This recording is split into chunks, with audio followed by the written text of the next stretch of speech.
Hello दोस्तों, चलिए आज बात करते हैं भारत के एक और पड़ोसी देश बांग्लादेश के बारे में।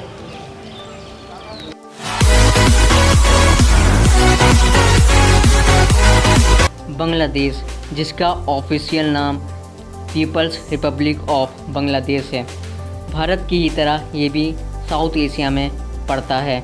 यहाँ पर लगभग 16 करोड़ लोग रहते हैं और इसका एरिया 1,47,570 स्क्वायर किलोमीटर है।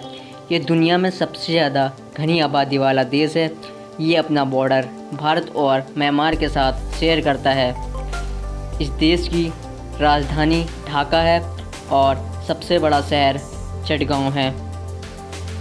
यहाँ पर 2 ऑफिशियल भाषाएं हैं, बंगाली और इंग्लिश। इस देश में लगभग 90.5% इस्लाम धर्म और 8.5% हिंदू धर्म को मानने वाले लोग रहते हैं, यानी लगभग 1.5 करोड़ लोग यहाँ पर हिंदू धर्म को मानते हैं। इसके अलावा यहाँ पर बौद्ध धर्म को मानने वालों 0.6% और ईसाई धर्म को मानने वाले 0.4% लोग रहते हैं।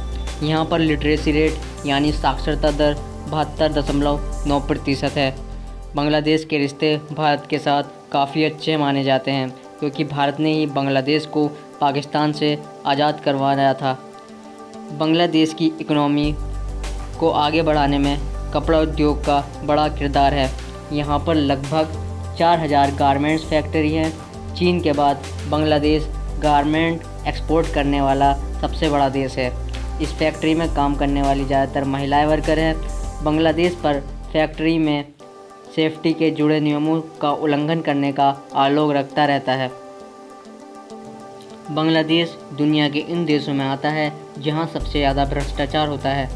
ताज़ा आंकड़ों के मुताबिक 176 देशों के रैंकिंग में बांग्लादेश 145वें पायदान पर है। इसके अलावा बांग्लादेश की 30% आबादी गरीबी रेखा से नीचे जीवन बिताती है, जो कि नंबर में 5 करोड़ है, यानी ऑस्ट्रेलिया की आबादी से डबल है।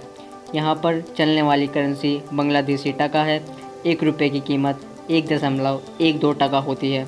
यहाँ पर रोज़ाना 2000 न्यूज़पेपर छपते हैं। भारत की तरह क्रिकेट बांग्लादेश में सबसे ज़्यादा पॉपुलर स्पोर्ट्स है। बंगाल की खाड़ी दुनिया की सबसे बड़ी खाड़ी है। दुनिया का सबसे बड़ा बीच कॉक बाज़ार भी बांग्लादेश में है, जिसकी लंबाई 75 मील है। यहाँ पर लगभग 700 नदियाँ बहती हैं। बांग्लादेश में 17 एयरपोर्ट और 17 यूनिवर्सिटीज़ हैं।